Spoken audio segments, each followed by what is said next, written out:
Voici l'équipe qui ce soir nous a ramenés sur Mars. Le 5 août 2012, cette équipe est entrée dans l'histoire. Son dernier bébé, le plus grand et le plus sophistiqué des robots martiens, s'est posé en douceur sur le sol de la planète rouge. Cet exploit a nécessité 10 ans de recherche et d'expérimentation rigoureuse. L'équipe a repoussé les limites de la technologie et a gagné son pari. C'est génial! Baptisé Curiosity, ce rover va tenter de répondre aux questions que l'homme se pose depuis longtemps. Y a-t-il actuellement, ou y a-t-il eu dans le passé, des formes de vie sur Mars? Sommes-nous seuls? Pour moi, c'est la grande question scientifique. Regardez! Mars a déjà fait l'objet de nombreuses explorations. Et les missions précédentes ont dévoilé une planète plus dynamique qu'on ne l'aurait jamais imaginée.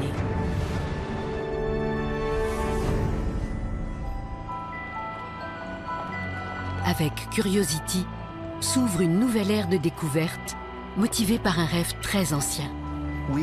L'homme a besoin d'aller explorer parce qu'il est curieux de nature. On a soif de l'inconnu. Mars, c'est un peu notre nouvelle frontière. Ce sera l'aventure la plus excitante qu'on ait jamais entreprise sur Mars. Ce rover a été créé pour percer les secrets de la planète rouge. Embarqué avec la mission Curiosity.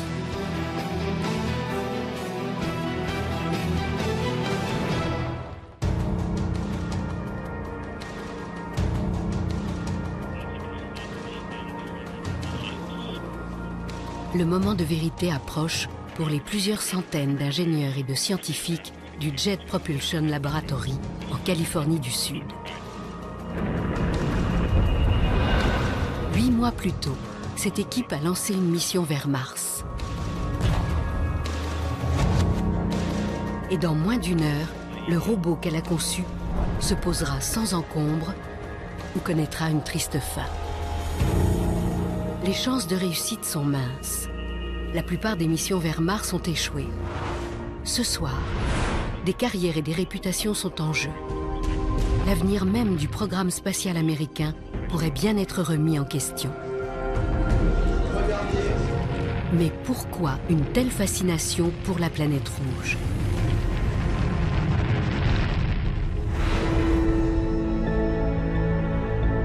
Certes, Mars est 2 fois plus petite que la Terre, mais ses paysages sont grandioses. On y trouve le plus long canyon connu de tout le système solaire, 10 fois plus long et 5 fois plus profond que le Grand Canyon de l'Ouest américain. Ainsi que le plus gros volcan, 25 000 mètres d'altitude. Et d'imposants cratères jalonnent la surface. Ce spectacle de toute beauté ne doit cependant pas faire oublier l'hostilité des lieux. Dépourvu de champ magnétique global, Mars est balayé en permanence par le vent solaire. Frappée par le rayonnement solaire, l'atmosphère martienne, composée essentiellement de gaz carbonique, est 100 fois plus fine que celle de la Terre. Trop fine pour piéger la chaleur. Au cours de l'été martien, les températures peuvent être positives à l'équateur, mais en règle générale, la surface est glaciale, avoisinant les moins 53 degrés. S'il y avait aujourd'hui de l'eau sur Mars, elle passerait presque instantanément à l'état gazeux ou solide. Pourtant, l'eau a laissé son empreinte à travers toute la planète. Lits fluviaux, deltas, paysages érodés par des inondations massives. Selon la plupart des spécialistes, il y a 3,5 milliards, 4 milliards d'années, il y avait sûrement beaucoup plus d'eau sur Mars sous forme de lacs et de rivières intermittentes. Dans sa jeunesse, Mars était en quelque sorte la jumelle de la Terre. À l'époque où l'eau coulait à flot sur Mars, la vie s'y est-elle développée? Comment la planète s'est-elle transformée en un désert glacial? Pourrait-elle aujourd'hui abriter des formes de vie? Telles sont les questions qui nous ramènent sans cesse vers la planète rouge.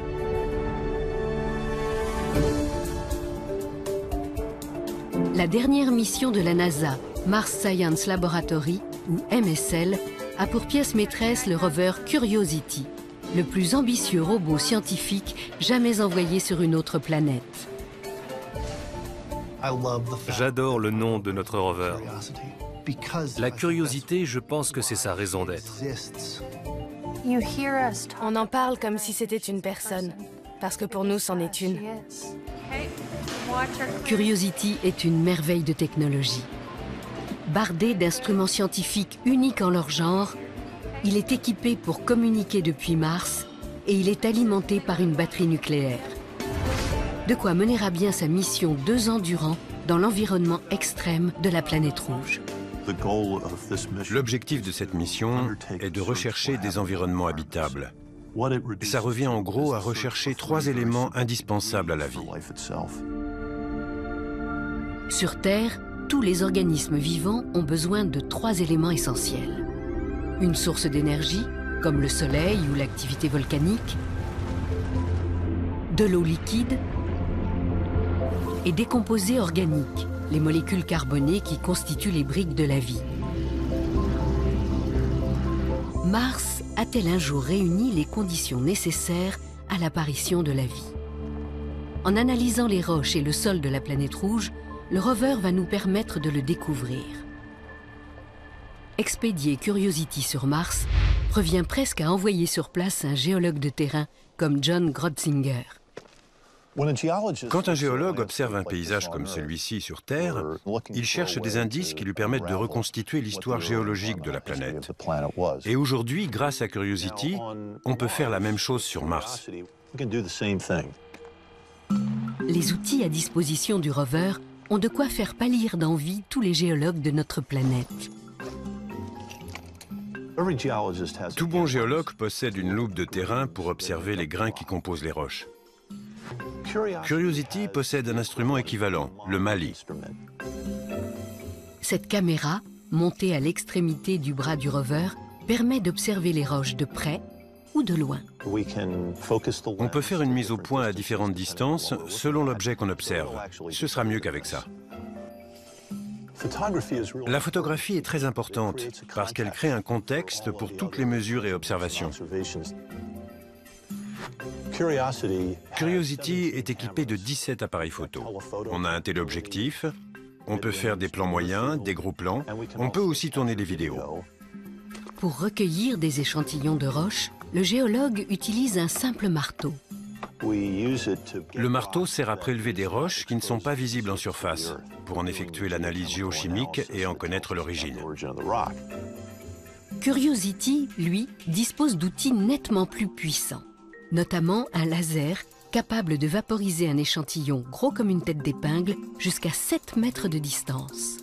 L'analyse de la lumière émise par la vaporisation permet de déterminer la composition chimique de la roche. Le rover est également doté d'une foreuse qui pulvérise la roche et récolte la poudre ainsi obtenue. Sur Terre, on doit apporter l'échantillon au labo pour l'analyser. Avec Curiosity, c'est le labo qu'on apporte sur le terrain. Grâce à un bras manipulateur, les échantillons de roches pulvérisées sont déposés dans 2 mini-laboratoires à l'intérieur du rover. Le premier utilise des faisceaux de rayons X pour identifier les minéraux. Le second recherche la présence de molécules organiques qui pourraient avoir été associées à la vie. Grâce aux molécules organiques, on est capable de détecter des traces de vie passée, même si aucun fossile ni aucun organisme n'a subsisté. On ne cherche pas directement des formes de vie, on cherche des composés organiques. Les capacités technologiques de Curiosity ouvrent une nouvelle page de l'exploration martienne. Cette mission va faire progresser nos connaissances sur Mars comme jamais auparavant. On embarque 15 fois plus d'équipements scientifiques, ce qui explique que le rover qui va devoir les porter soit si gros. Curiosity pèse près d'1 tonne, plus de 2 fois le poids combiné de tous les précédents rovers martiens. Or, quand il s'agit de se poser sur le sol de Mars, chaque kilo compte. Il fallait un nouveau système. On n'avait jamais fait atterrir un tel engin. Tous les atterrissages réussis ont fait intervenir grosso modo les mêmes techniques. Le rover est logé entre une coque et un bouclier thermique qui le protège des échauffements lors de l'entrée dans l'atmosphère martienne. Puis, un parachute se déploie. Mais l'atmosphère martienne est trop ténue pour ralentir la descente jusqu'au sol et assurer un atterrissage en douceur. Quelles sont donc les solutions? Les prédécesseurs de Curiosity ont eu recours à des airbags géants afin d'amortir le choc.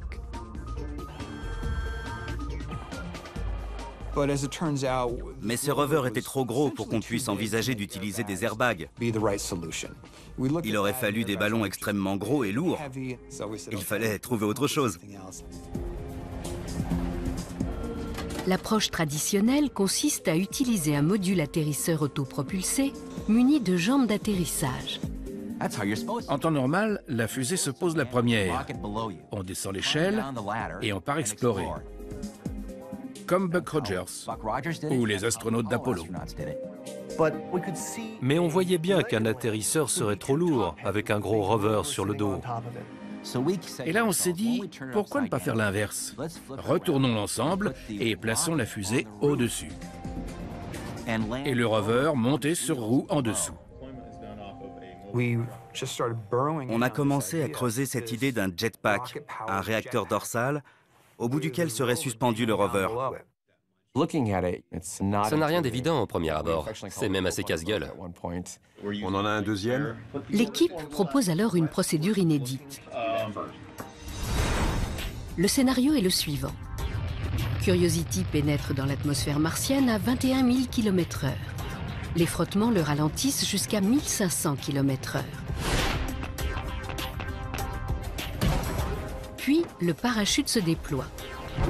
À 1600 mètres du sol, le module de descente se débarrasse de sa capsule et allume ses rétrofusées. Il se transforme ensuite en sorte de grue volante. Il libère le robot Curiosity et le fait descendre au bout de 3 filins. Une fois le rover posé au sol, les câbles se détachent, puis le module de descente repart et va s'écraser un peu plus loin. Le tout ne dure que 7 minutes et requiert une précision extrême. Il y a littéralement des millions de petites choses qui doivent s'enchaîner correctement. Sinon, la partie est terminée.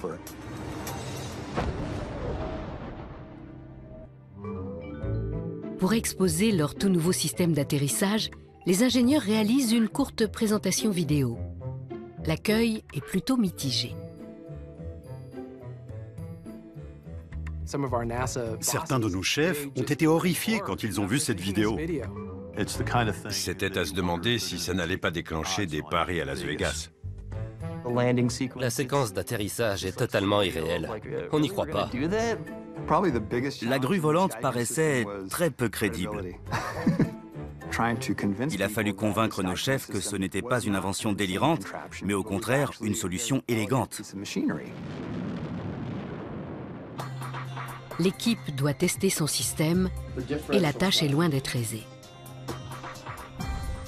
Ici, sur Terre, on ne peut pas réaliser une seule expérience pour simuler la descente depuis l'entrée dans l'atmosphère jusqu'à l'atterrissage. Il n'y a pas la même atmosphère ni la même gravité. On doit fragmenter la phase de test en de multiples séquences et, sur la base des résultats obtenus, se convaincre que l'ensemble va fonctionner. Pendant des années, différentes équipes vont se relayer pour tester un à un les éléments de ce nouveau système d'atterrissage.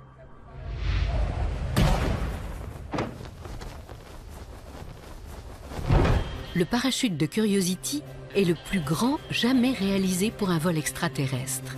Mesurant 16 mètres de diamètre, il est conçu pour supporter un poids équivalent à 30 tonnes. Afin de tester sa fiabilité, une équipe se rend à la plus grande soufflerie du monde, au cœur de la Silicon Valley. On était convaincus que le parachute était bien conçu et que tout allait bien se passer. Le premier essai est une réussite. 3, 2, 1, feu! Le parachute s'ouvre, les murs tremblent, on voit la toile qui flotte dans l'air et tout le monde jubile. C'est fabuleux. Un deuxième essai est alors réalisé. 3, 2, 1, feu!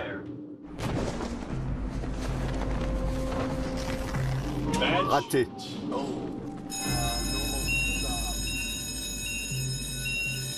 Une catastrophe. Il a explosé.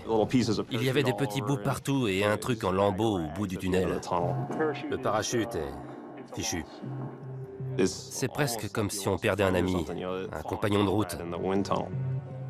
Ça nous a pris au dépourvu. On ne s'y attendait pas. L'équipe est anéantie. On a établi un véritable plan de bataille pour déterminer les raisons de l'explosion et savoir si ce problème mettait en péril la mission. Ils ne disposent que d'une vidéo de piètre qualité. Il leur faut de meilleures données. On s'est procuré 13 ou 14 caméras, haute résolution, haute vitesse, qu'on a réparties un peu partout. Si un truc ne fonctionnait pas, cette fois, on ne risquait pas de le manquer. L'équipe reprend les essais en espérant fortement un nouvel échec. 2, 1. On a refait un test et le parachute s'est ouvert normalement. On était déçus. Réussi. On a recommencé. Et c'est réussi. Puis un autre et encore un autre. On s'est dit, bon sang, si ce problème ne réapparaît pas, ce sera encore pire. Il vaudrait mieux qu'on puisse filmer un essai raté en haute résolution pour pouvoir comprendre ce qui se passe, plutôt que de rester sur cet unique échec. Jamais un échec n'aura été tant attendu.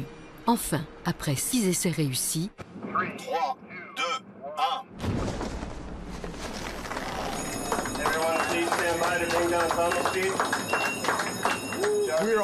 On était tous soulagés. Le parachute avait explosé et surtout, tous les enregistrements vidéo montraient clairement le problème. Il s'est produit ce qu'on appelle une fermeture. Ce phénomène survient lorsqu'un des bords du parachute se coince dans les suspentes. Une poche de tissu se remplit d'air, le parachute se gonfle à l'envers et la voilure se déchire. Un tel problème peut-il survenir à l'arrivée sur Mars? Il y a un risque de fermeture. Pendant des mois, les ingénieurs étudient les vidéos. Là, elle est moins organisée qu'ici. Puis, ils prennent conscience d'un paramètre capital. En soufflerie, le parachute met bien plus de temps à s'ouvrir qu'il ne lui en faudra dans l'atmosphère martienne. Sur Mars, le parachute ne met qu'une seconde à s'ouvrir. En soufflerie, il faut compter 6, 7, voire 8 secondes. Le temps que la voile se remplisse d'air, elle bat au vent et des pans de toile peuvent se coincer et se gonfler dans le mauvais sens.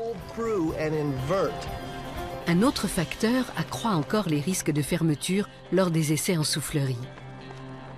Le parachute se déploie latéralement et la gravité l'attire vers le bas, ce qui fait que le haut de la voile passe à travers les suspentes du bas.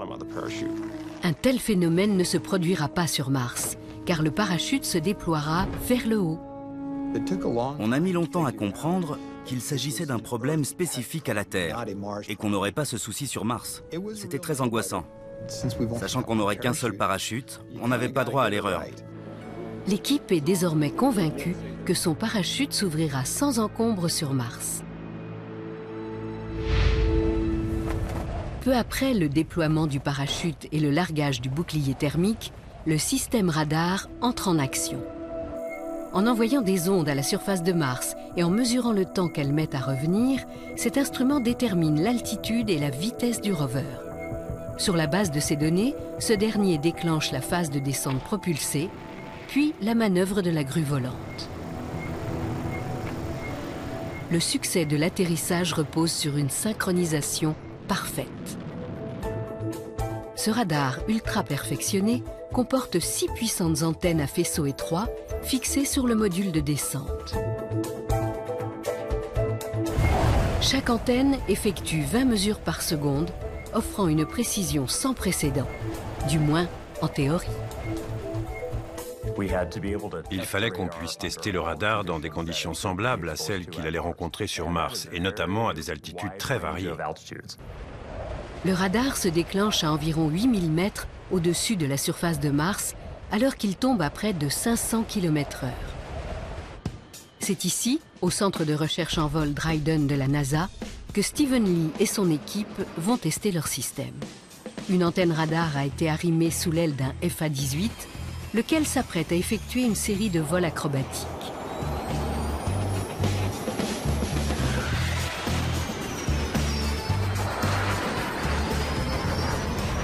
Le pilote va monter à 15 000 mètres, ralentir et faire un tonneau avant de piquer vers le sol.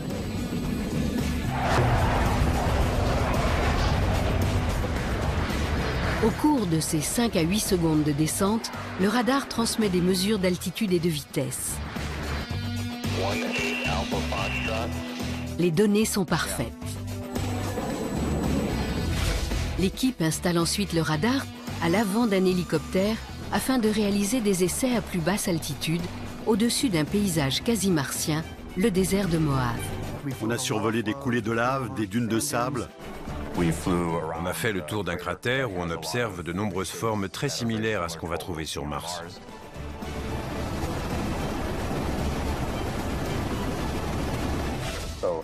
On descend à 24 mètres et puis on remonte à 27. La phase de la grue volante pose un problème pour le radar. Lors de sa descente au sol, le rover risque d'interférer avec certains des faisceaux et induire le radar en erreur. Les ingénieurs décident donc de supprimer certains faisceaux et de rediriger les autres loin du rover. Mais disposeront-ils d'un nombre suffisant de données pour assurer un atterrissage en douceur? Pour le savoir, ils mettent au point un test élaboré.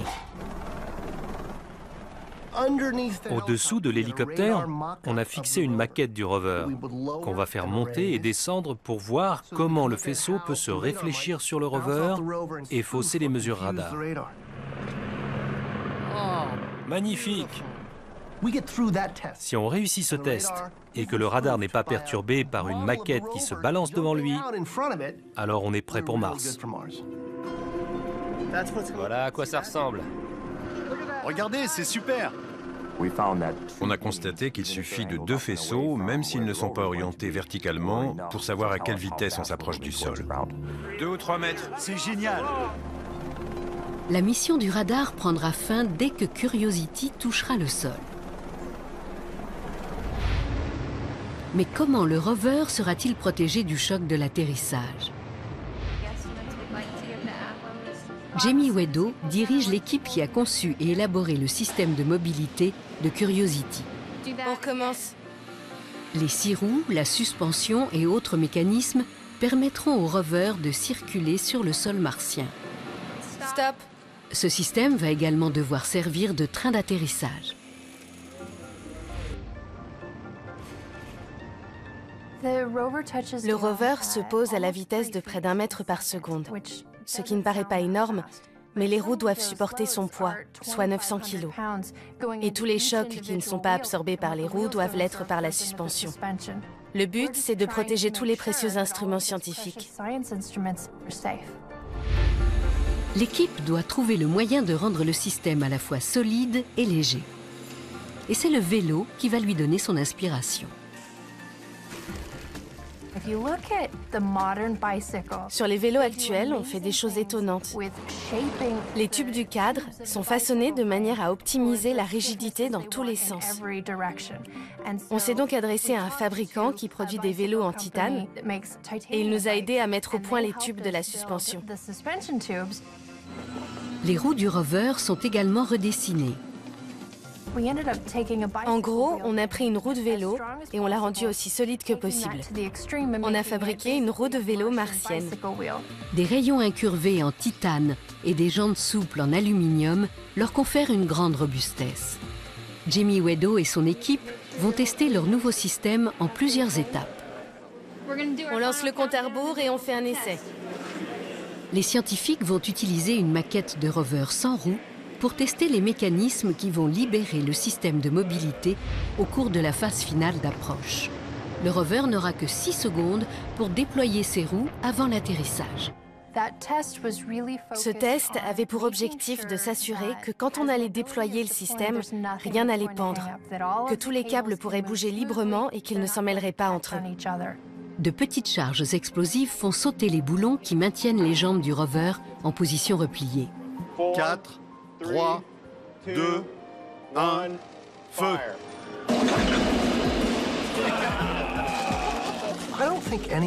Je pense qu'aucun d'entre nous ne s'attendait à ce que ce soit aussi violent, aussi bruyant, aussi saccadé. Dans la salle, on s'est tous dit « Oula, c'est normal ça ?» Ce n'est pas très gracieux. Mais quand on veut faire décrire un arc de 60 degrés à 100 kg de matériel et être prêt à atterrir en 6 secondes, il n'y a pas le choix.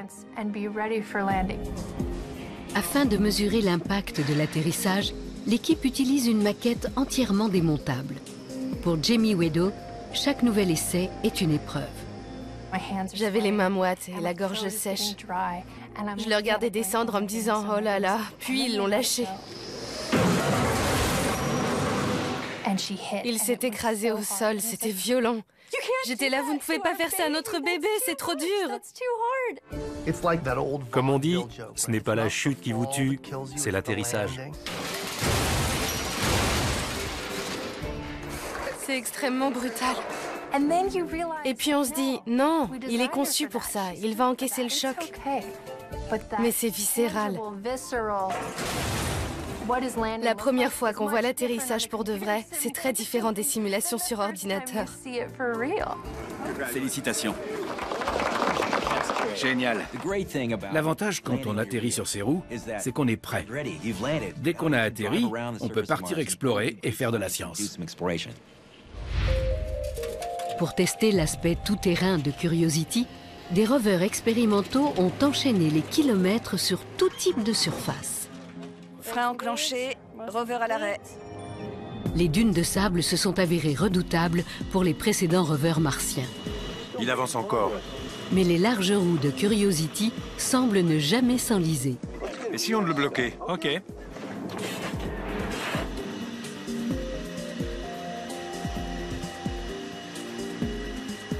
Super, c'est ce que j'espérais.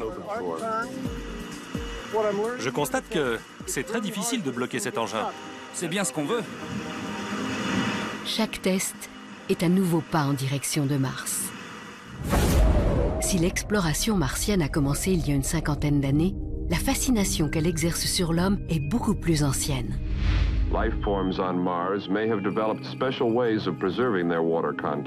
On imaginait autrefois qu'elle abritait une faune et une flore étranges, voire des êtres intelligents. Dans les années 1960, des sondes spatiales transmettent les premières images détaillées de la surface martienne. Aucune ville, pas d'océan ni de forêt. Si la vie existe sur Mars, alors elle est de taille microscopique.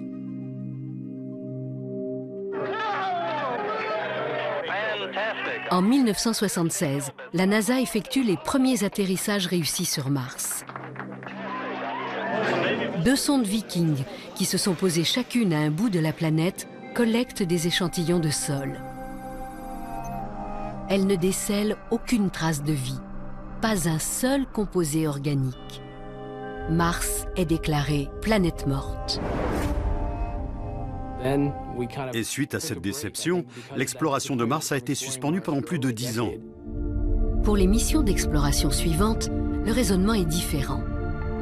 Les scientifiques se disent, si Mars a autrefois abrité la vie telle qu'on la connaît, de l'eau liquide était forcément présente. Ces canaux et ces vallées semblent avoir été sculptés par l'eau, mais peut-être ont-ils été modelés par d'autres forces, comme des écoulements de lave. La recherche de traces d'eau devient alors la priorité de la NASA. Une nouvelle génération d'orbiteurs se met à scruter la surface martienne. L'avantage, c'est qu'on peut embarquer beaucoup d'instruments. Ces orbiteurs sont relativement gros. On a envoyé des caméras pour déterminer les températures de surface, des lasers pour évaluer la hauteur des montagnes, des spectromètres pour savoir quels minéraux sont présents. Par ce biais, on peut cartographier la planète entière et déterminer l'emplacement des ressources minérales. Un satellite localise une région riche en hématite, un minéral qui se forme dans l'eau. Si je devais trouver un endroit où atterrir pour chercher de l'eau, je choisirais cette zone-là. Elle nous tend les bras. Un rover baptisé Opportunity est envoyé pour mener l'enquête. Une multitude de petites sphères parsèment le sol, incrustées dans des couches de roches. Le fait que ces roches soient stratifiées peut indiquer qu'elles se sont déposées dans l'eau liquide. Et on possède tout un kit d'outils à bord du rover qui vont nous permettre de savoir ce qu'il en est. Les analyses révèlent qu'il s'agit de sphères d'hématite qui, telles les perles dans les huîtres, se sont formées lorsque la roche était saturée d'eau salée. On pense qu'on a atterri sur ce qui formait autrefois la rive d'un lac salé. C'est fabuleux. On possède enfin la preuve qu'il y a eu à une époque de l'eau liquide sur Mars. À l'autre bout de la planète, le jumeau d'Opportunity, Spirit, explore un site supposé être un ancien lac.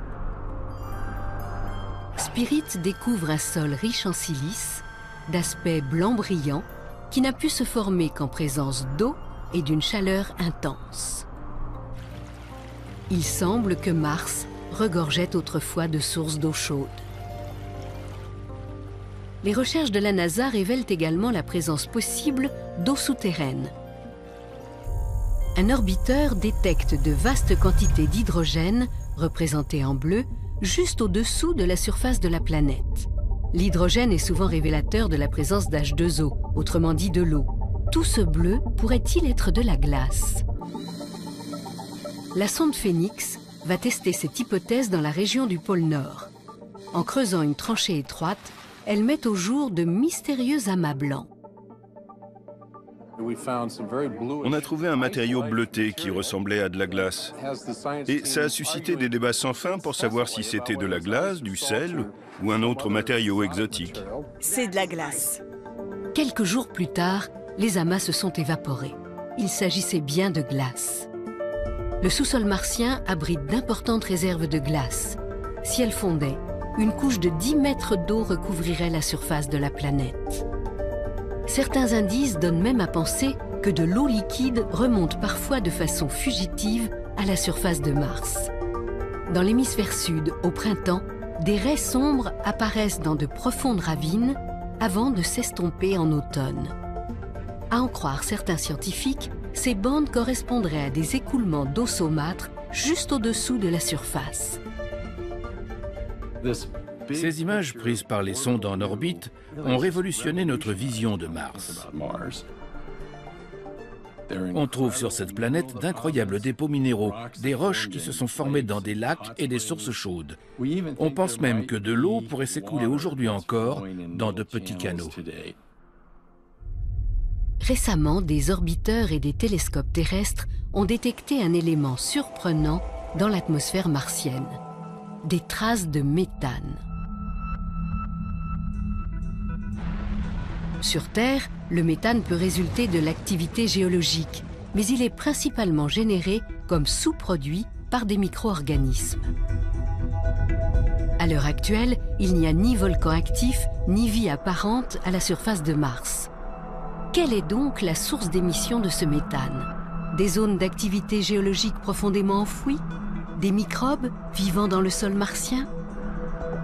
Pour l'heure, le mystère reste entier. La planète rouge recèle encore de nombreux secrets. Une chose est sûre pourtant, Mars réunissait jadis deux des conditions nécessaires à la vie, l'énergie solaire et l'eau liquide. Aujourd'hui, Curiosity est prêt à partir à la recherche du troisième élément, des molécules organiques. Il lui faut pour cela prélever des échantillons de roches et de sol martiens. Une opération qui dépend de la puissance et de la précision de son bras robotisé. Le bras robotisé est extrêmement sophistiqué. Il comporte 5 articulations. Il y a ce qu'on appelle l'articulation azimutale, qui correspond au mouvement d'avant en arrière de l'épaule, l'élévation, qui correspond au mouvement de haut en bas de l'épaule, le coude, qui fonctionne comme un coude et qui bouge comme ça, le poignet, qui fonctionne comme un poignet, et enfin, la tourelle, qui nous permet de tourner à 360 degrés dans toutes les directions. C'est un véritable chef-d'œuvre d'ingénierie.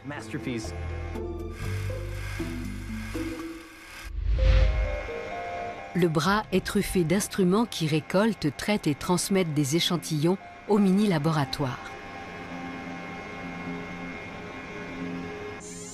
Curiosity ne sera pas le premier rover à collecter des pelletés de sol martien, mais les opérations de forage seront une première. Ce sera le premier forage sur un corps planétaire depuis Apollo. L'opération était complexe. Ils devaient prélever des carottes d'1 à 2 mètres, mais ils étaient sur place pour gérer les problèmes. Quand on creuse la surface d'une autre planète, on doit affronter toutes sortes d'inconnus. Faire en sorte que le travail soit propre, que les carottes ne soient pas contaminées par l'usage des moteurs, ne pas forer dans une roche qui peut boucher la foreuse et la rendre inutilisable. Voilà les plus grands défis. Après avoir testé divers types de perceuses, les ingénieurs sélectionnent un modèle particulièrement robuste. C'est une perceuse par rotopercussion, typiquement ce qu'on achèterait pour faire un trou dans une dalle en béton chez soi.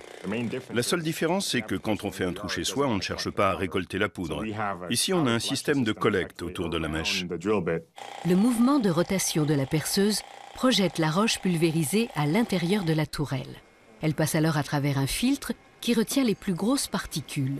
Pour assurer le bon écoulement des échantillons, le système est soumis à de fortes secousses. Pour la plupart des sondes, on essaie de maintenir l'ensemble parfaitement propre et de réduire au maximum les chocs. Ici, on secoue la tourelle très fort et il y a de la poussière partout. C'est plus violent que d'habitude. C'est plus un forage minier qu'une opération de haute précision. Le grand défi a été de comprendre comment construire un système de forage qui n'allait pas casser le bras, ni trop secouer l'ordinateur du rover. Mais les vibrations et la poussière ne sont pas les seuls problèmes qui peuvent survenir lors du forage. Curiosity va opérer sur des terrains escarpés et inégaux. S'il dérape, il risque de tirer d'un coup sec sur le bras et de l'endommager. La perceuse peut également rester bloquée dans la roche et emprisonner le rover. Mais tout a été prévu. Si par malheur la mèche reste bloquée, il y a 2 mèches de rechange. On laissera la mèche plantée dans le sol et on en prendra une autre pour continuer le travail. 3, 2, 1, feu! Après avoir testé le processus étape par étape pendant des années, l'équipe va enfin procéder au premier essai d'échantillonnage complet. D'abord le forage, ensuite le filtrage et la récupération du précieux échantillon de roche pulvérisée. Il s'agit de bien viser.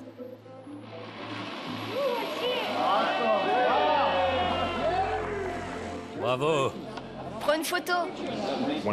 Ça peut sembler démesuré de déployer un mastodonte de 900 kg avec un bras de 100 kg pour obtenir un minuscule échantillon. Heureusement qu'il n'y a pas besoin de plus pour les analyses. Et voilà! Une pincée de roche pulvérisée nous permettra peut-être de savoir si Mars a un jour réuni les éléments constitutifs de la vie. Mais où le rover devra-t-il se poser pour mener à bien sa mission ? Les sondes précédentes ne pouvaient atterrir que sur de grandes étendues plates et dégagées. Des sites spécifiques étaient sélectionnés à la surface de Mars, mais des facteurs météorologiques imprévisibles, comme la densité de l'atmosphère ou la force du vent, pouvaient décaler de plusieurs kilomètres le point d'atterrissage prévu. On ne sait pas à quoi ressemblera l'atmosphère le jour où on va atterrir. Ça augmente le degré d'incertitude. C'est très difficile de trouver un endroit sûr dans cette vaste étendue de terre. Curiosity peut toutefois atterrir en un point précis grâce à la technique dite de l'entrée guidée. Juste avant de pénétrer dans l'atmosphère martienne, la sonde largue de l'est. Cette manœuvre déplace son centre de gravité et génère une portance semblable à celle qui s'exerce sous l'aile d'un avion. Ainsi, la sonde peut-elle voler. Elle mesure ensuite la densité de l'atmosphère et se sert de ses propulseurs pour ajuster son altitude et son cap afin d'atterrir à l'endroit prévu. Ce système permet de limiter l'incertitude quant à la position exacte du point d'atterrissage. On passe de plus de 100 km à une vingtaine de kilomètres, voire un peu moins. Ça multiplie le nombre de sites d'atterrissage possibles. Les possibilités sont si nombreuses qu'il faudra plus de 5 ans à une centaine d'experts pour choisir un site. La formation d'un ancien lac dans le cratère Holden. Des douzaines de sites sont minutieusement analysés. Tous ont un point commun. Vous remarquerez les chenaux incisés. Le point de départ, c'était de savoir si un site abritait des minéraux susceptibles de s'être formés dans l'eau. Sans ça, le site était éliminé d'office. Les experts votent. Enfin, le vainqueur est annoncé. Les résultats. Le cratère Gale. D'un diamètre de plus de 150 km, ce cratère d'impact pourrait jadis avoir été recouvert d'eau. Aujourd'hui, une montagne formée de couches de roches, le mont Sharp ou Aeolis Mons, culmine à près de 5000 mètres au-dessus du fond du cratère. Des orbiteurs ont détecté des minéraux qui se forment au contact de l'eau dans les strates inférieures de la montagne. Les strates supérieures conservent peut-être les traces de millions d'années d'histoire martienne. Les géologues ont les yeux qui se mettent à briller quand ils voient des strates. C'est comme un livre ouvert. On va explorer le mont Sharp de bas en haut en remontant à travers les différentes strates. On va parcourir tous les chapitres. On ne finira peut-être pas le livre, mais ça s'annonce passionnant. Été 2011. Les équipements de la mission sont fin prêts, mais ce n'est pas le moment de relâcher les efforts. Mars accomplit une révolution autour du Soleil en près de 2 ans. La distance qui la sépare de la Terre varie constamment. La fenêtre de lancement idéale pour aller vers la planète rouge ne revient que tous les 26 mois, et ce moment approche à grands pas.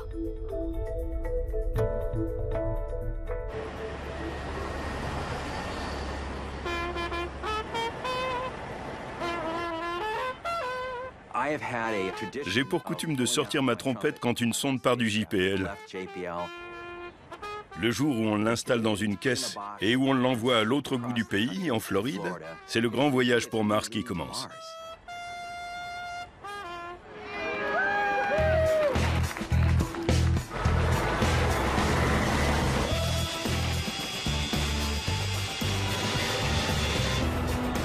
Les ingénieurs qui ont construit Curiosity l'accompagnent jusqu'au centre spatial Kennedy. Leur mission est terminée. Une nouvelle équipe va se charger d'assembler le rover et tous les modules qui formeront la sonde spatiale. Dans 5 mois, cette dernière viendra prendre place au sommet d'une fusée Atlas V.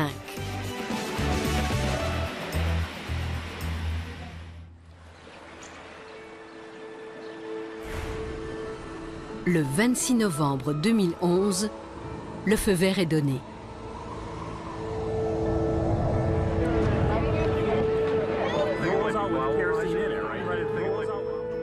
Produce ECS for launch. Roger. SCS count started. Status check. Go Atlas. Go Centaur. T-minus 10, 9. 8, 7, 6, 5, 4, 3, 2, 1. Main engine start, 0, and liftoff of the Atlas V with Curiosity.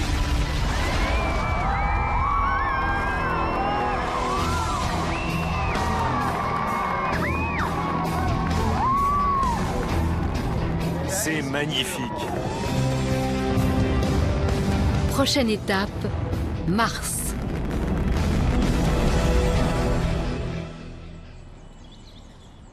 Alors que le Soleil commence à décliner sur les montagnes de Californie, l'impatience grandit. Le vrai Curiosity se trouve à près de 250 millions de kilomètres de la Terre. Dans quelques heures, son voyage prendra fin. Parmi les membres de l'équipe de la mission, l'émotion est à son comble. Vous ne pouvez pas savoir comme j'ai hâte. Je veux me souvenir de chaque instant. Je suis confiant, mais en même temps, j'angoisse un peu. Vous passez 10 ans de votre vie à travailler sur un projet et ça passe ou ça casse. Il n'y a pas de demi-mesure. Dans quelques heures, avec un peu de chance, il y aura un nouveau rover sur Mars. C'est un moment très fort. On espère que tout ira pour le mieux. En tout cas, on s'est vraiment donné à fond. Maintenant, il n'y a plus qu'à croiser les doigts. Pour l'heure, les ingénieurs peuvent encore communiquer avec Curiosity. Mais au cours des 7 minutes de la procédure d'atterrissage, le rover fonctionnera de manière autonome, suivant une séquence programmée, puisqu'il faudra alors 14 minutes pour transmettre un message vers la Terre. On ne peut pas le manœuvrer depuis la Terre. Du coup, c'est comme si on était dans une machine à remonter le temps. On sait qu'il y a 14 minutes, telle ou telle chose a fonctionné. Séquence achevée. Activation mise à feu. C'est un peu surréaliste. On sait que tout est terminé, mais on ne sait pas ce qui s'est passé. Dans quelques instants, Curiosity entrera dans l'atmosphère martienne. 7 minutes plus tard, il arrivera sur Mars en un morceau ou en plusieurs. Approche finale. Les 7 minutes de terreur, comme les appelle l'équipe, viennent de commencer. Start of guided entry. Vehicles continuing to decelerate. We're down to about Mach 2. Parachute deploy. We are decelerating. Speed shield has separated. We're down to 90 meters per second at an altitude of 6.5 kilometers and descending. We are in powered flight. Standing by for sky crane. Sky crane has started. Descending at about 0.75 meters per second as expected. Tango Delta nominal. Rim view stable. Rim view stable. UHF is good. Touchdown confirmed. We're seeing on live.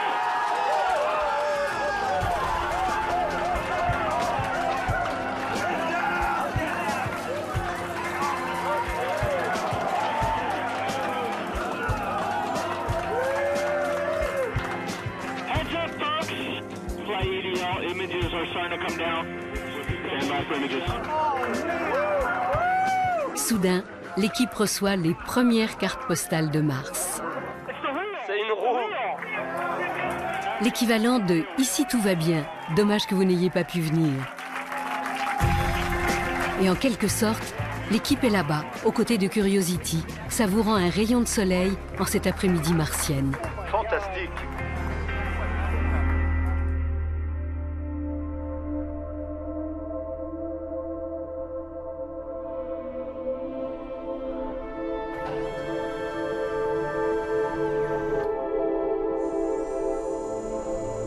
Dès les premiers jours, Curiosity livre de fascinants panoramas du cratère Gale. 2 semaines après l'atterrissage, arrivent les photos de sa première excursion.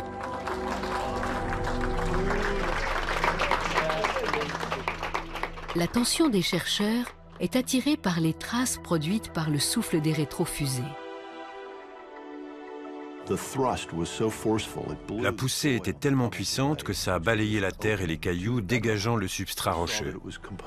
On a vu qu'il était composé de fragments de différents types de matériaux. Et on s'est demandé s'il ne pouvait pas s'agir de roches cimentées qui aient un rapport avec l'eau. Il s'agit d'un indice intéressant, car la nature exacte du sol où Curiosity a atterri nous est inconnue. D'après les cartes établies par les sondes en orbite, une rivière aurait coulé au fond d'un canyon près du bord septentrional du cratère. Charriés par le courant, roches et sédiments se sont répandus dans ce dernier, formant ce qu'on appelle un dépôt de déjection. Ce dépôt s'étendait-il jusqu'au site d'atterrissage de Curiosity. 5 semaines après le début de la mission, le rover envoie des images d'un affleurement qui laisse l'équipe scientifique abasourdie.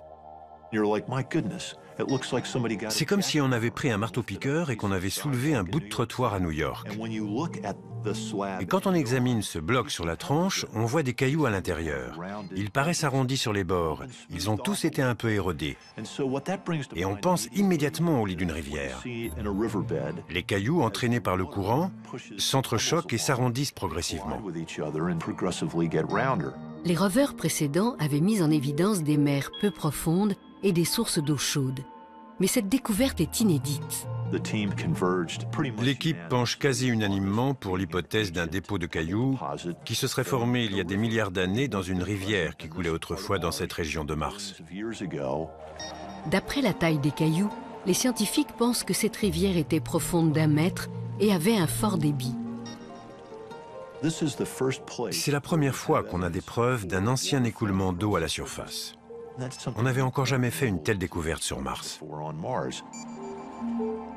À mesure qu'il progresse, Curiosity analyse le sol et découvre des minéraux similaires à ceux qu'on peut trouver dans les sols volcaniques d'Hawaï.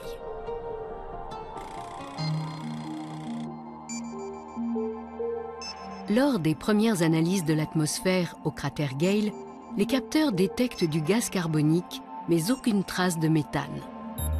Le méthane décelé sur Mars est-il plus éphémère qu'on ne le pensait? De nouveaux tests permettront peut-être de le savoir. La destination finale de Curiosity, qu'il mettra près d'1 an à atteindre, demeure le mont Sharp, dont les contreforts présentent de nombreuses couches géologiques.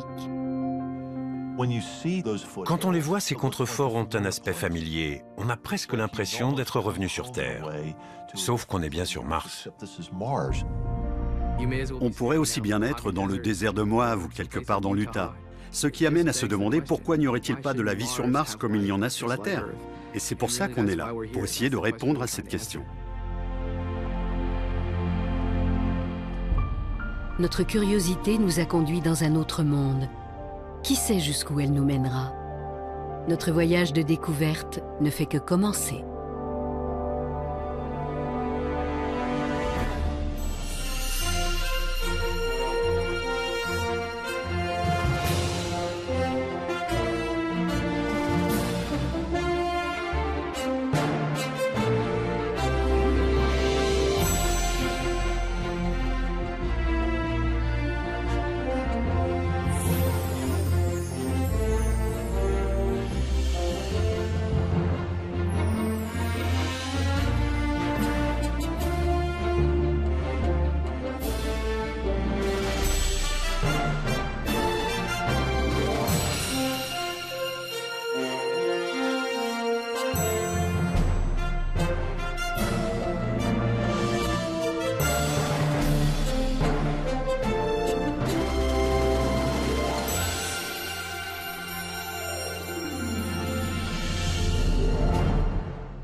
Le succès de l'atterrissage repose sur une synchronisation parfaite.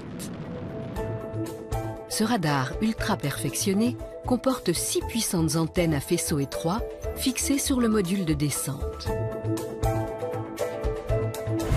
Chaque antenne effectue 20 mesures par seconde, offrant une précision sans précédent, du moins en théorie.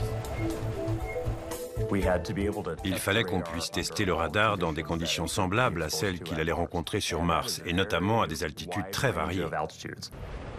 Le radar se déclenche à environ 8000 mètres au-dessus de la surface de Mars, alors qu'il tombe à près de 500 km/h. C'est ici, au centre de recherche en vol Dryden de la NASA, que Stephen Lee et son équipe vont tester leur système. Une antenne radar a été arrimée sous l'aile d'un FA-18, lequel s'apprête à effectuer une série de vols acrobatiques.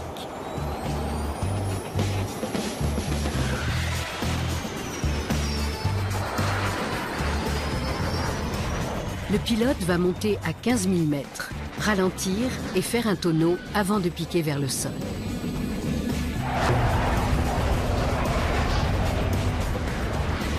Au cours de ces 5 à 8 secondes de descente, le radar transmet des mesures d'altitude et de vitesse.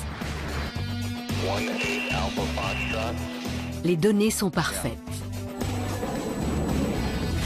L'équipe installe ensuite le radar à l'avant d'un hélicoptère afin de réaliser des essais à plus basse altitude au-dessus d'un paysage quasi martien, le désert de Moab. On a survolé des coulées de lave, des dunes de sable. On a fait le tour d'un cratère où on observe de nombreuses formes très similaires à ce qu'on va trouver sur Mars.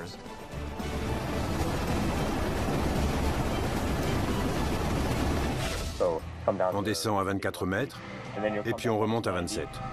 La phase de la grue volante pose un problème pour le radar. Lors de sa descente au sol, le rover risque d'interférer avec certains des faisceaux et induire le radar en erreur. Les ingénieurs décident donc de supprimer certains faisceaux et de rediriger les autres loin du rover. Mais disposeront-ils d'un nombre suffisant de données pour assurer un atterrissage en douceur? Pour le savoir, ils mettent au point un test élaboré. Au-dessous de l'hélicoptère, on a fixé une maquette du rover qu'on va faire monter et descendre pour voir comment le faisceau peut se réfléchir sur le rover et fausser les mesures radar. Magnifique!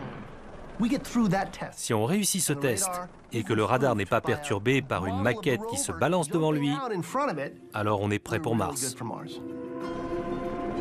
Voilà à quoi ça ressemble. Tout est terminé, mais on ne sait pas ce qui s'est passé.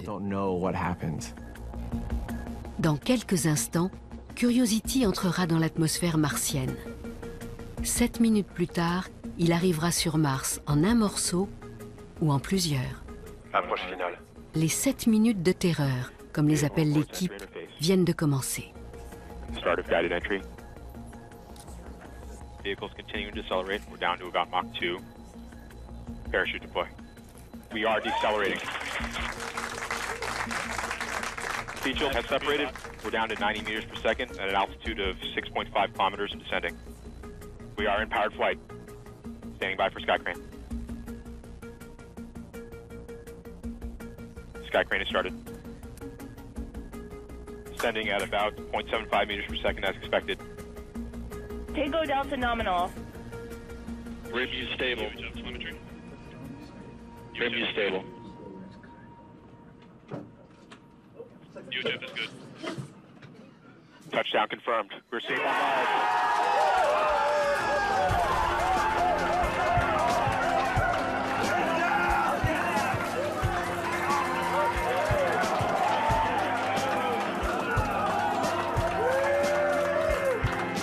Heads up, folks. Flight EDL images are starting to come down. Stand by for images. Soudain, l'équipe reçoit les premières cartes postales de Mars. C'est une roue! L'équivalent de « Ici tout va bien, dommage que vous n'ayez pas pu venir ». Et en quelque sorte, l'équipe est là-bas, aux côtés de Curiosity, savourant un rayon de soleil en cet après-midi martienne. Fantastique.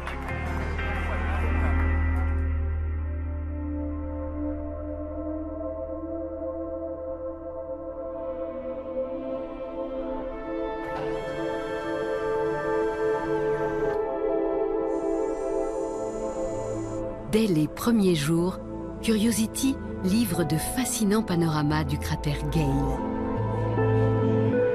2 semaines après l'atterrissage, arrivent les photos de sa première excursion.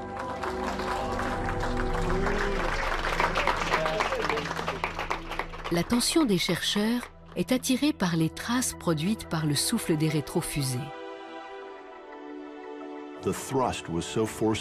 La poussée était tellement puissante que ça a balayé la terre et les cailloux, dégageant le substrat rocheux. On a vu qu'il était composé de fragments de différents types de matériaux. Et on s'est demandé s'il ne pouvait pas s'agir de roches cimentées qui aient un rapport avec l'eau. Il s'agit d'un indice intéressant, car la nature exacte du sol où Curiosity a atterri nous est inconnue. Les températures de surface, des lasers pour évaluer la hauteur des montagnes, des spectromètres pour savoir quels minéraux sont présents. Par ce biais, on peut cartographier la planète entière et déterminer l'emplacement des ressources minérales. Un satellite localise une région riche en hématite, un minéral qui se forme dans l'eau. Si je devais trouver un endroit où atterrir pour chercher de l'eau, je choisirais cette zone-là. Elle nous tend les bras. Un rover baptisé Opportunity est envoyé pour mener l'enquête. Une multitude de petites sphères parsèment le sol, incrustées dans des couches de roches. Le fait que ces roches soient stratifiées peut indiquer qu'elles se sont déposées dans l'eau liquide. Et on possède tout un kit d'outils à bord du rover qui vont nous permettre de savoir ce qu'il en est. Les analyses révèlent qu'il s'agit de sphères d'hématite qui, telles les perles dans les huîtres, se sont formées lorsque la roche était saturée d'eau salée. On pense qu'on a atterri sur ce qui formait autrefois la rive d'un lac salé. C'est fabuleux. On possède enfin la preuve qu'il y a eu à une époque de l'eau liquide sur Mars. À l'autre bout de la planète, le jumeau d'Opportunity, Spirit, explore un site supposé être un ancien lac. Spirit découvre un sol riche en silice, d'aspect blanc brillant, qui n'a pu se former qu'en présence d'eau et d'une chaleur intense. Il semble que Mars regorgeait autrefois de sources d'eau chaude. Les recherches de la NASA révèlent également la présence possible d'eau souterraine. Un orbiteur détecte de vastes quantités d'hydrogène, représentées en bleu, juste au-dessous de la surface de la planète. L'hydrogène est souvent révélateur de la présence d'H2O, autrement dit de l'eau. Tout ce bleu pourrait-il être de la glace? La sonde Phoenix va tester cette hypothèse dans la région du pôle Nord. En creusant une tranchée étroite, elle met au jour de mystérieux amas blancs. On a trouvé un matériau bleuté qui ressemblait à de la glace. Et ça a suscité des débats sans fin pour savoir si c'était de la glace, du sel ou un autre matériau exotique. C'est de la glace. Quelques jours plus tard, les amas se sont évaporés. Il s'agissait bien de glace. Le sous-sol martien abrite d'importantes réserves de glace. Si elles fondaient, une couche de 10 mètres d'eau recouvrirait la surface de la planète. Certains indices donnent même à penser que de l'eau liquide remonte parfois de façon fugitive à la surface de Mars. Dans l'hémisphère sud, au printemps, des raies sombres apparaissent dans de profondes ravines. Le mouvement de rotation de la perceuse projette la roche pulvérisée à l'intérieur de la tourelle. Elle passe alors à travers un filtre qui retient les plus grosses particules. Pour assurer le bon écoulement des échantillons, le système est soumis à de fortes secousses. Pour la plupart des sondes, on essaie de maintenir l'ensemble parfaitement propre et de réduire au maximum les chocs. Ici, on secoue la tourelle très fort et il y a de la poussière partout. C'est plus violent que d'habitude. C'est plus un forage minier qu'une opération de haute précision. Le grand défi a été de comprendre comment construire un système de forage qui n'allait pas casser le bras, ni trop secouer l'ordinateur du rover. Mais les vibrations et la poussière ne sont pas les seuls problèmes qui peuvent survenir lors du forage. Curiosity va opérer sur des terrains escarpés et inégaux. S'il dérape, il risque de tirer d'un coup sec sur le bras et de l'endommager. La perceuse peut également rester bloquée dans la roche et emprisonner le rover. Mais tout a été prévu. Si par malheur la mèche reste bloquée, il y a 2 mèches de rechange. On laissera la mèche plantée dans le sol et on en prendra une autre pour continuer le travail. 3, 2, 1, feu. Après avoir testé le processus étape par étape pendant des années, l'équipe va enfin procéder au premier essai d'échantillonnage complet. D'abord le forage, ensuite le filtrage et la récupération du précieux échantillon de roche pulvérisée. Il s'agit de bien viser.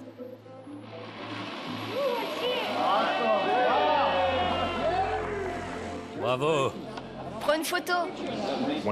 Ça peut sembler démesuré de déployer un mastodonte de 900 kg avec un bras de 100 kg pour obtenir un minuscule échantillon. Heureusement qu'il n'y a pas besoin de plus pour les analyses. Et voilà! Une pincée de roche pulvérisée nous permettra peut-être de savoir si Mars a un jour réuni les éléments constitutifs de la vie. Mais où le rover devra-t-il se poser pour mener à bien sa mission? Les sondes précédentes ne pouvaient atterrir que sur de grandes étendues plates et dégagées. Des sites spécifiques étaient sélectionnés à la surface de Mars, mais des facteurs météorologiques imprévisibles, comme la densité de l'atmosphère ou la force du vent, pouvaient décaler de plusieurs kilomètres le point d'atterrissage prévu. On ne sait pas à quoi ressemblera l'atmosphère le jour où on va atterrir. Ça augmente le degré d'incertitude. C'est très difficile de trouver un endroit sûr dans cette vaste étendue de terre. Curiosity peut toutefois atterrir en un point précis grâce à la technique dite de... On ne cherche pas à récolter la poudre. Ici, on a un système de collecte autour de la mèche. Le mouvement de rotation de la perceuse projette la roche pulvérisée à l'intérieur de la tourelle. Elle passe alors à travers un filtre qui retient les plus grosses particules. Pour assurer le bon écoulement des échantillons, le système est soumis à de fortes secousses. Pour la plupart des sondes, on essaie de maintenir l'ensemble parfaitement propre et de réduire au maximum les chocs. Ici, on secoue la tourelle très fort et il y a de la poussière partout. C'est plus violent que d'habitude. C'est plus un forage minier qu'une opération de haute précision. Le grand défi a été de comprendre comment construire un système de forage qui n'allait pas casser le bras, ni trop secouer l'ordinateur du rover. Mais les vibrations et la poussière ne sont pas les seuls problèmes qui peuvent survenir lors du forage. Curiosity va opérer sur des terrains escarpés et inégaux. S'il dérape, il risque de tirer d'un coup sec sur le bras et de l'endommager. La perceuse peut également rester bloquée dans la roche et emprisonner le rover. Mais tout a été prévu. Si par malheur la mèche reste bloquée, il y a 2 mèches de rechange. On laissera la mèche plantée dans le sol et on en prendra une autre pour continuer le travail. 3, 2, 1, feu. Après avoir testé le processus étape par étape pendant des années, l'équipe va enfin procéder au premier essai d'échantillonnage complet. D'abord le forage, ensuite le filtrage et la récupération du précieux échantillon de roche pulvérisée. Il s'agit de bien viser.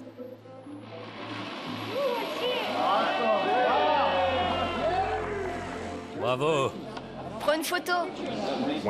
Ça peut sembler démesuré de déployer un mastodonte de 900 kg avec un bras de 100 kg pour obtenir un minuscule échantillon. Heureusement qu'il n'y a pas besoin de plus pour les analyses. Et voilà! Une pincée de roche pulvérisée nous permettra peut-être de savoir si Mars a un jour réuni les éléments constitutifs de la vie. Mais où le rover devra-t-il se poser pour mener à bien sa mission? Les sondes précédentes ne pouvaient atterrir que sur de grandes étendues plates et dégagées. Des sites spécifiques étaient sélectionnés à la surface de Mars, mais des facteurs météorologiques imprévisibles, comme la densité de l'atmosphère ou la force du vent, pouvaient décaler de plusieurs kilomètres le point d'atterrissage prévu. On ne sait pas à quoi ressemblera l'atmosphère le jour où on va atterrir. Ça augmente le degré d'incertitude. C'est très difficile de trouver un endroit sûr dans cette vaste étendue de terre. Curiosity, atmosphère martienne. Des traces de méthane.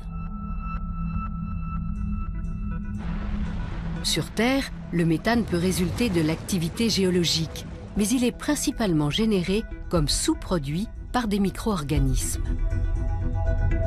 À l'heure actuelle, il n'y a ni volcan actif, ni vie apparente à la surface de Mars. Quelle est donc la source d'émission de ce méthane? Des zones d'activité géologique profondément enfouies? Des microbes vivant dans le sol martien? Pour l'heure, le mystère reste entier. La planète rouge recèle encore de nombreux secrets. Une chose est sûre pourtant, Mars réunissait jadis 2 des conditions nécessaires à la vie, l'énergie solaire et l'eau liquide. Aujourd'hui, Curiosity est prêt à partir à la recherche du 3e élément, des molécules organiques. Il lui faut pour cela prélever des échantillons de roches et de sol martiens. Une opération qui dépend de la puissance et de la précision de son bras robotisé. Le bras robotisé est extrêmement sophistiqué.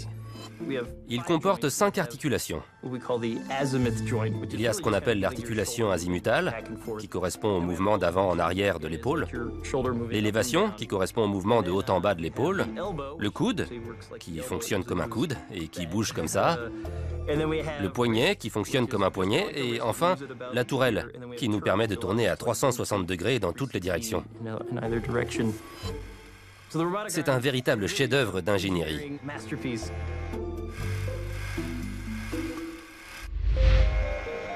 Le bras est truffé d'instruments qui récoltent, traitent et transmettent des échantillons au mini-laboratoire. Curiosity ne sera pas le premier rover à collecter des pelletés de sol martien, mais les opérations de forage seront une première. Ce sera le premier forage sur un corps planétaire depuis Apollo. L'opération était complexe. Ils devaient prélever des carottes d'1 à 2 mètres, mais ils étaient sur place pour gérer les problèmes. Quand on creuse la surface d'une autre planète, on doit affronter toutes sortes d'inconnus. Faire en sorte que le travail soit propre, que les carottes ne soient pas contaminées par l'usage des moteurs, ne pas forer dans une roche qui peut boucher la foreuse et la rendre inutilisable. Voilà les plus grands défis. Après avoir testé divers types de perceuses, les ingénieurs sélectionnent un modèle particulièrement robuste. C'est une perceuse par rotopercussion, typiquement ce qu'on achèterait pour faire un trou dans une dalle en béton chez soi. La seule différence, c'est que quand on fait un trou chez soi, on ne cherche pas à récolter la poudre. Rover à l'arrêt. Les dunes de sable se sont avérées redoutables pour les précédents rovers martiens. Il avance encore. Mais les larges roues de Curiosity semblent ne jamais s'enliser. Et si on le bloquait? Ok.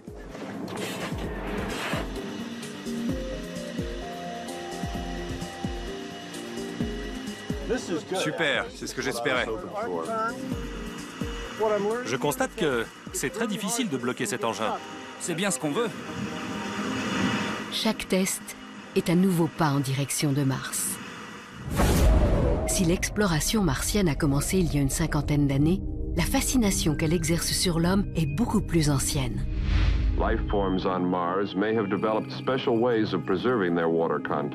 On imaginait autrefois qu'elle abritait une faune et une flore étranges, voire des êtres intelligents. Dans les années 1960, des sondes spatiales transmettent les premières images détaillées de la surface martienne. Aucune ville, pas d'océan ni de forêt. Si la vie existe sur Mars, alors elle est de taille microscopique.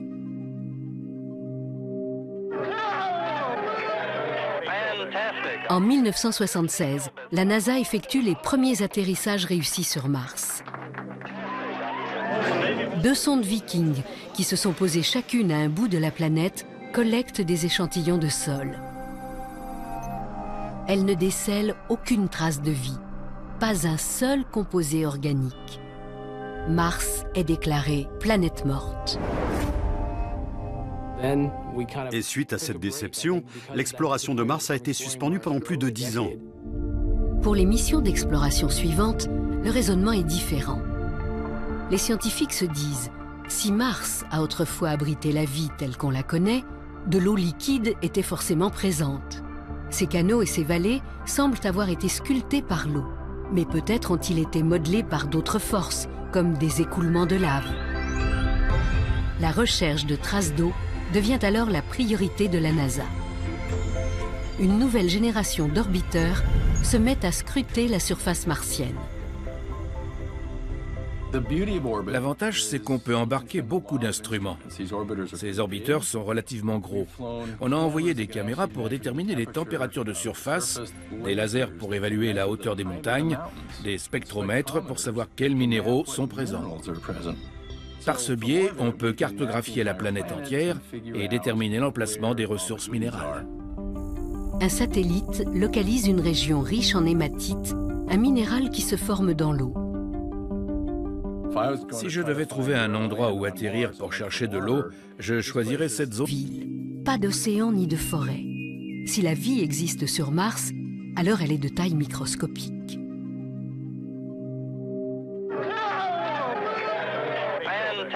En 1976, la NASA effectue les premiers atterrissages réussis sur Mars.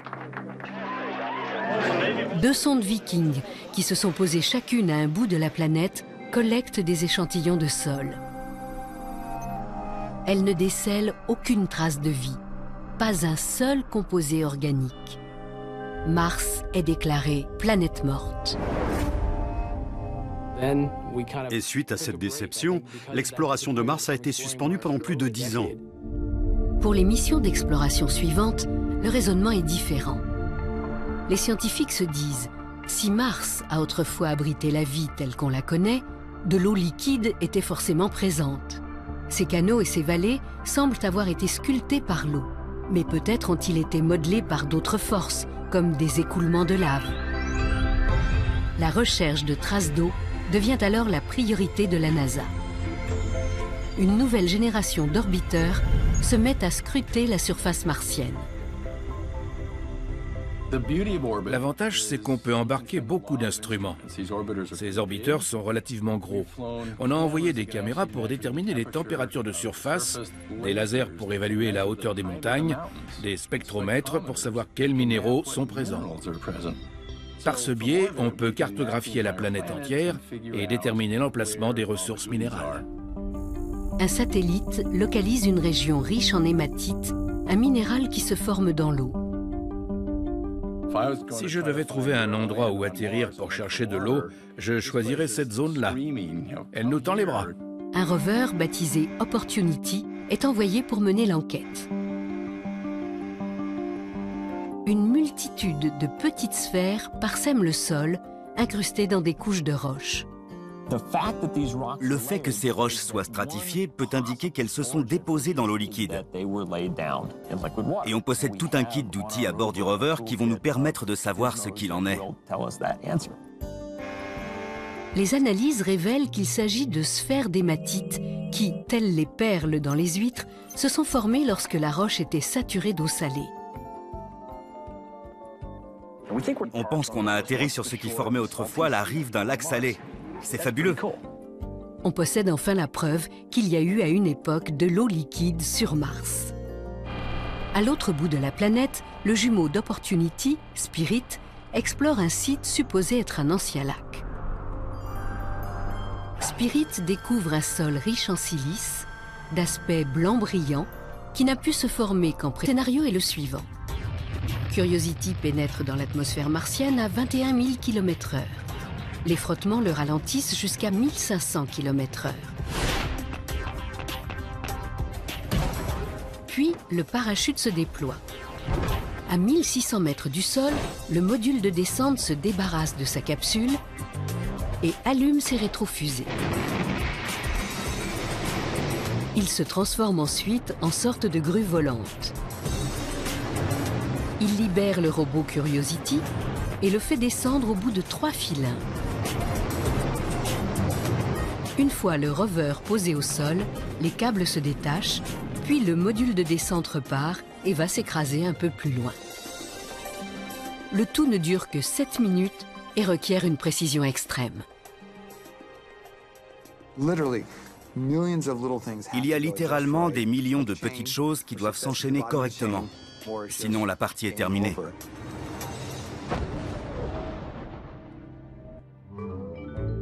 Pour exposer leur tout nouveau système d'atterrissage, les ingénieurs réalisent une courte présentation vidéo. L'accueil est plutôt mitigé. Certains de nos chefs ont été horrifiés quand ils ont vu cette vidéo. C'était à se demander si ça n'allait pas déclencher des paris à Las Vegas. La séquence d'atterrissage est totalement irréelle. On n'y croit pas. La grue volante paraissait très peu crédible. Il a fallu convaincre nos chefs que ce n'était pas une invention délirante, mais au contraire une solution élégante. L'équipe doit tester son système et la tâche est loin d'être aisée. Ici, sur Terre, on ne peut pas réaliser une seule expérience pour simuler la descente depuis l'entrée dans l'atmosphère jusqu'à l'atterrissage. Il n'y a pas la même atmosphère ni la même gravité. On doit fragmenter la phase de test en de multiples séquences et, sur la base des résultats obtenus, se convaincre que l'ensemble va fonctionner. Pendant des années, différentes équipes vont se relayer pour tester un à un les éléments de ce nouveau système d'atterrissage.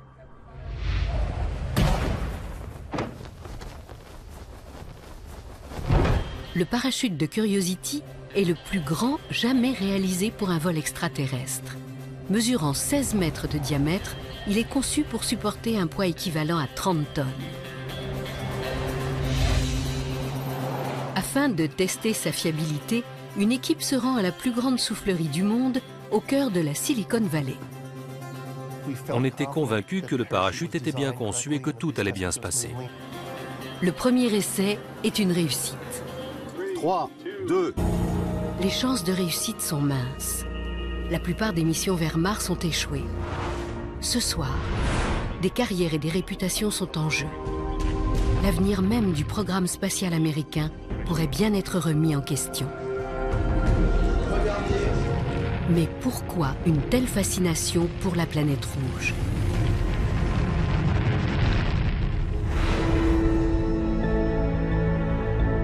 Certes, Mars est 2 fois plus petite que la Terre, mais ses paysages sont grandioses. On y trouve le plus long canyon connu de tout le système solaire, 10 fois plus long et 5 fois plus profond que le Grand Canyon de l'Ouest américain. Ainsi que le plus gros volcan, 25 000 mètres d'altitude. Et d'imposants cratères jalonnent la surface. Ce spectacle, de toute beauté, ne doit cependant pas faire oublier l'hostilité des lieux. Dépourvu de champ magnétique global, Mars est balayé en permanence par le vent solaire. Frappée par le rayonnement solaire, l'atmosphère martienne, composée essentiellement de gaz carbonique, est 100 fois plus fine que celle de la Terre. Trop fine pour piéger la chaleur. Au cours de l'été martien, les températures peuvent être positives à l'équateur, mais en règle générale, la surface est glaciale, avoisinant les moins 53 degrés. S'il y avait aujourd'hui de l'eau sur Mars, elle passerait presque instantanément à l'état gazeux ou solide. Pourtant, l'eau a laissé son empreinte à travers toute la planète. Lits fluviaux, deltas, paysages érodés par des inondations massives. Selon la plupart des spécialistes, il y a 3,5 milliards, 4 milliards d'années, il y avait sûrement beaucoup plus d'eau sur Mars sous forme de lacs et de rivières intermittentes. Dans sa jeunesse, Mars était en quelque sorte la jumelle de la Terre. À l'époque où l'eau coulait à flot sur Mars, la vie s'y est-elle développée? Comment la planète s'est-elle transformée en un désert glacial? Pourrait-elle aujourd'hui abriter des formes de vie? Telles sont les questions qui nous ramènent sans cesse vers la planète rouge.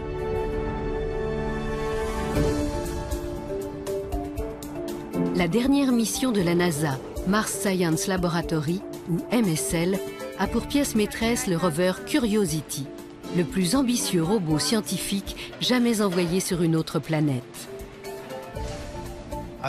J'adore le nom de notre rover. La curiosité, je pense que c'est sa raison d'être. On était déçus. Réussi. On a recommencé. Et c'est réussi.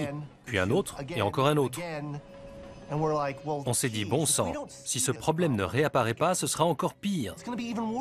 Il vaudrait mieux qu'on puisse filmer un essai raté en haute résolution pour pouvoir comprendre ce qui se passe, plutôt que de rester sur cet unique échec. Jamais un échec n'aura été tant attendu. Enfin, après 6 essais réussis... 3, 2, 1.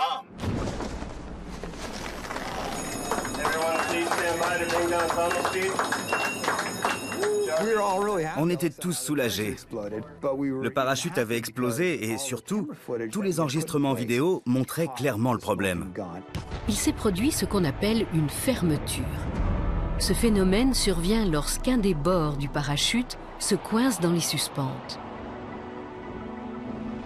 Une poche de tissu se remplit d'air, le parachute se gonfle à l'envers et la voilure se déchire. Un tel problème peut-il survenir à l'arrivée sur Mars?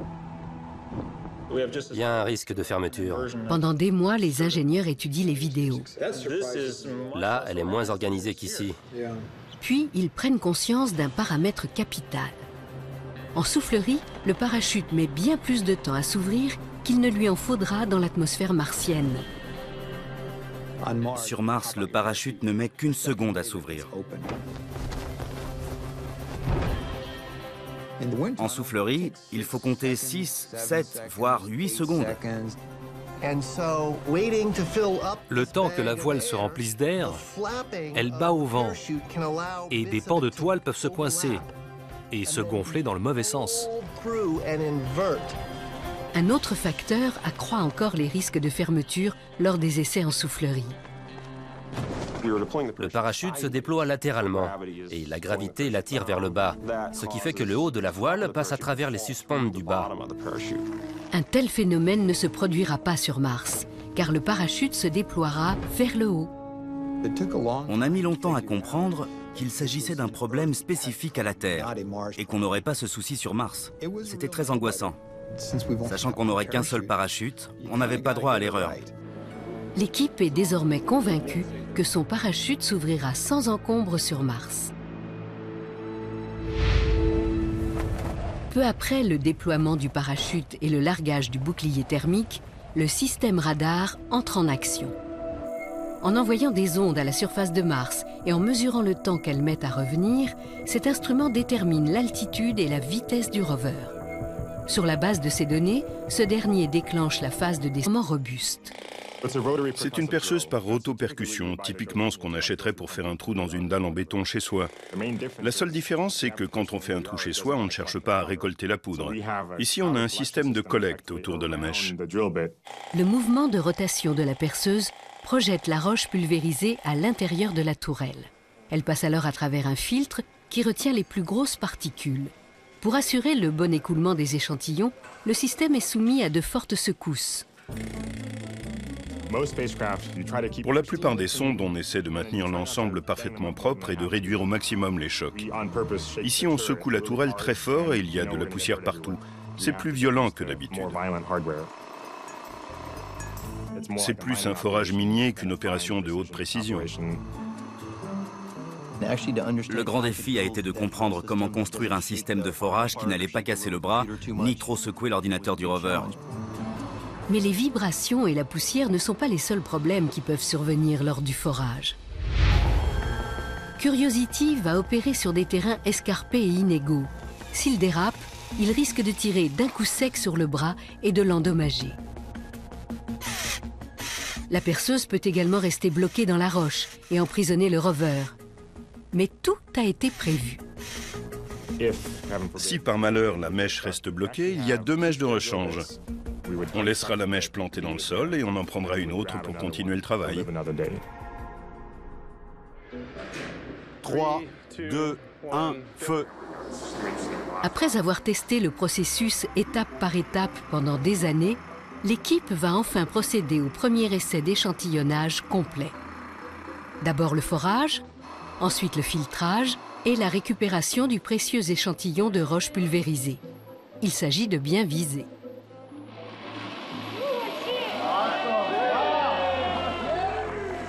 Bravo! Prends une photo.